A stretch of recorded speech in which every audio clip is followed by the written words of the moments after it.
All right, welcome back to History and Coffee for another video in the 19th Century Project series I'm doing. If you enjoy these 19th Century Project videos, I have a playlist on my channel that I've been adding them all to, so you can go and check them all out there in no particular order. And the other thing, if you enjoy my content and my videos and shit, please subscribe and like and all that crap, because it helps bring more folks to the channel. And when I reach 200 subscribers, I'm going to do a special video and, as promised, get a tripod to class up the videos a little bit. Anyway, so today I'm going to be talking about James Butler Hickok, better known as Wild Bill. And there is a ton of stuff out there about the guy, but I've noticed that it seems to be the same stuff over and over again. It's basically like, oh, at this date he did this, and he's known for this, and he was born here. And that's great, but it doesn't really give you an idea of who the guy was, how he saw himself, shit like that. So I'm going to try to do my best to sort of paint a picture of who Wild Bill Hickok was, instead of what he did and where and when. So anyway, Wild Bill was born in northern Illinois at a time. Do you want to help, Zabu? We're talking about Wild Bill. No? Okay. At a time when the Civil War was really sort of an undeclared thing. A lot of people believe, myself included, that the real start of the Civil War was in the 1850s in really in that area of Illinois, Missouri, Kansas. There was certainly a lot of gunfire exchanged and a lot of really awful shit that happened. And I could do a video specifically on sort of, bleeding Kansas and the John Brown raids and things like that, and the early bushwhackers and jayhawkers and all that shit. So that's a huge topic that I will get into at a later date. But you got to understand that this culture of violence is where Wild Bill, he was raised in that. And a lot of people don't know his father was actually an abolitionist and an activist. His house was a stop on the Underground Railroad. So Wild Bill grew up basically as a teenager, sneaking slaves out of the southern states and into the north and hiding them. And to get an idea of what that was like, it was not a safe thing. It was dangerous. And that required a lot of risk on the part of his father, especially to his family, because you understand at this point in that part of the country, pre-Civil War, people were murdering each other, whole families, over this shit. It was not uncommon to see whole families hung just on the suspicion that they were either an abolitionist or a supporter of slavery, depending on what neighborhood you lived in, basically. So this was a dangerous time. And that's what Wild Bill's formative years were like. So this gives you an idea of sort of the kind of what produces this guy. And of course, he's also, at this time, he's known for two things. And that's being the best pistol shot in Illinois. And he's also known for his appearance. Now, Wild Bill was a tall, skinny guy with a big nose and a sort of a turned up lip. And, despite his fearsome reputation with a pistol, he got to be known as Duck Bill. That was actually his first nickname.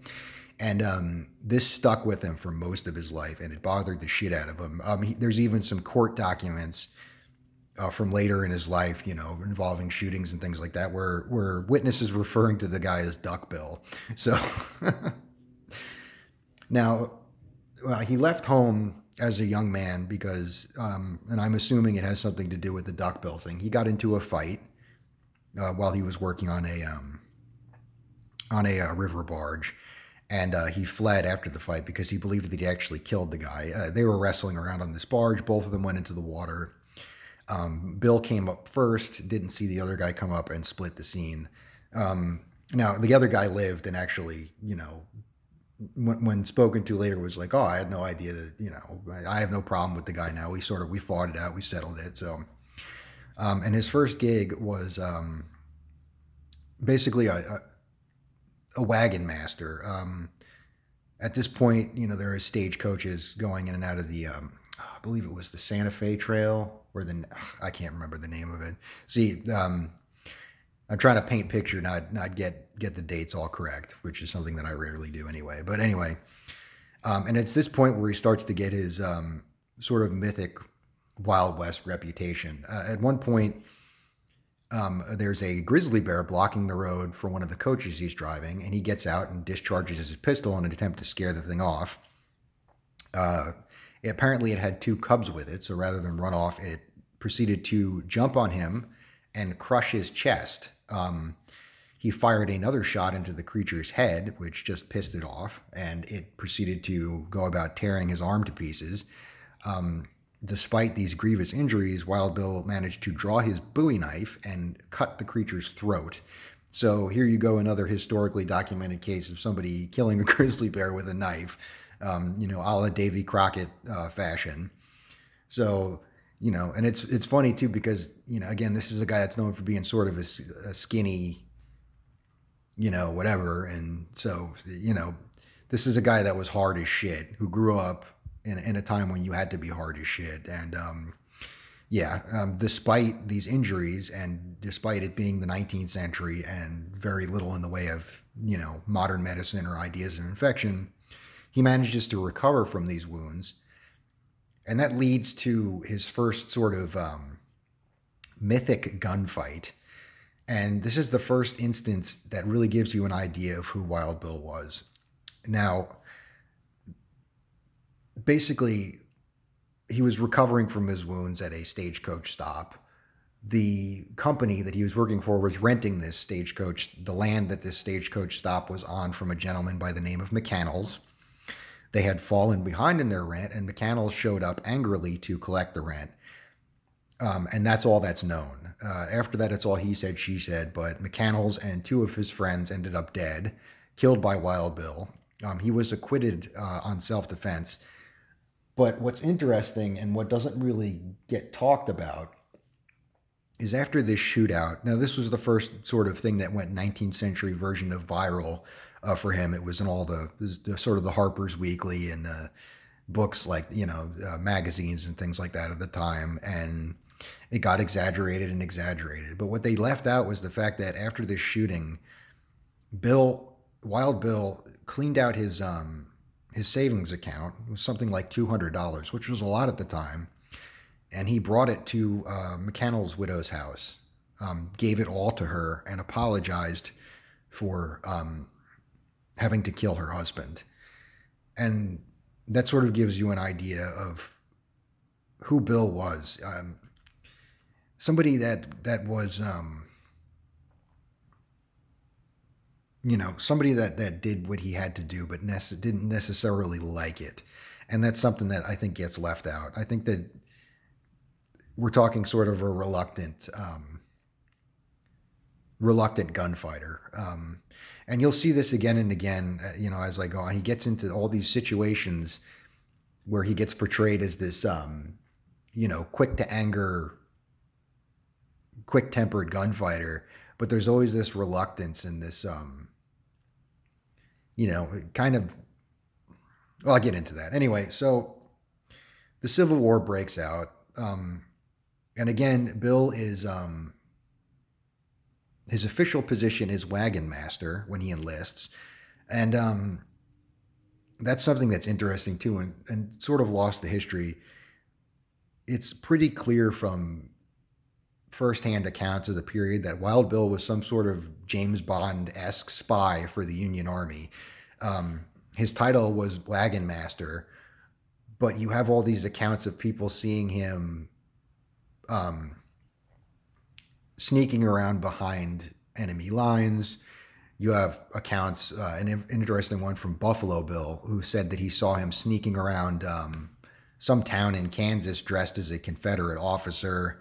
Um, and really, the best evidence of him being some sort of cloak and dagger type was when he leaves, when the Civil War is over and he goes home, he comes home with the nickname of Wild Bill. So he's not Duck Bill anymore. Now he's Wild Bill. And we don't know exactly where and when he got that name, but it's pretty clear that he got into some serious sort of spec op shit during the Civil War. And again, it's not like today where there's people keep files on this shit. Most of the sort of clandestine stuff that happened during the Civil War was really basically two guys speaking to each other. They'd shake hands, and then a railway line in Atlanta would blow up or something like that. So it's really lost to history. But it's pretty clear that Bill got into some serious shit. And it's interesting now that the Buffalo Bill Wild Bill connection. Right prior to the Civil War, Wild Bill got involved with some Jayhawkers, and those were anti-slavery militia, basically. And again, that comes from the influence of his father. Bill was very much an abolitionist and an activist, and he was very much willing to spill blood for this cause. And that's something that, again, it gets glanced over, and it's unfortunate because it speaks to the guy's character.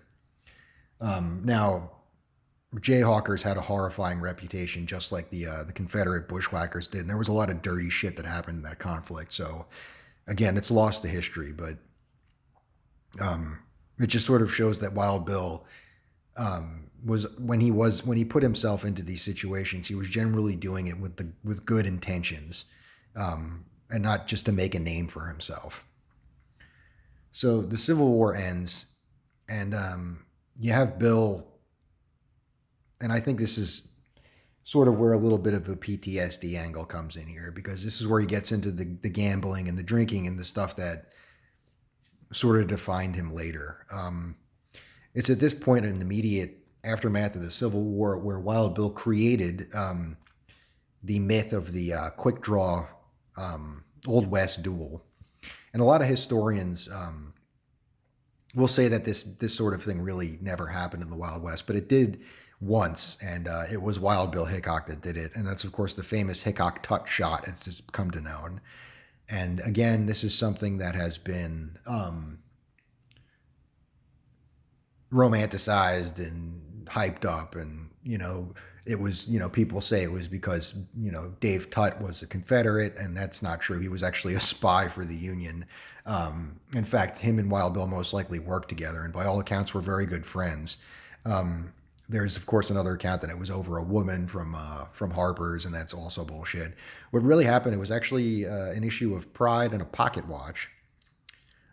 Basically, Tutt and Bill had a card game, and Bill lost, and Tutt came to collect on it. Bill paid the man, and Dave Tutt decided to dispute the amount of money that Bill owed him. Basically, Bill thought he owed him $15. Tutt says $25. Bill goes, all right, I'll tell you what, let me go check my books and make sure, and we'll clear this up. And this is the kind of, again, Bill gets portrayed as, having gunned down David Tutt over, this thing, but really he just wanted to clear it up. The guys were friends, and basically Tutt kept pushing the issue. And what happens is it reaches a point where Bill has to act. Tutt snatches his pocket watch. And as a matter of pride, Wild Bill goes, listen, if you wear that, I would like to clear this up, but if I catch you wearing that watch in public, we're going to have a fucking problem. And this is at a time when honor was very important. A big part of where you got in life was based on your reputation and your honor. And so somebody flaunting a swiped pocket watch, that would seriously hurt your reputation and hurt things like career prospects and social standing, things like that. So there's some nuance there. Essentially, Tutt said, fuck you, started wearing the watch. The two of them caught eyes in a public square. And according to witnesses, Tutt drew his pistol and fired. And Wild Bill drew his pistol and fired so fast back at Tut that there was some dispute over who fired first. Basically, it was so quick that this shot sounded like they went off at the same time. Tut's shot missed. Wild Bill's shot connected at something like 75 yards, a dead center, killed Tut almost instantly, and that was really where the legend of the quick draw duel came from. So anyway, Bill later expressed remorse about this, but he was cleared on the as sort of an antiquated law back then of the fair fight.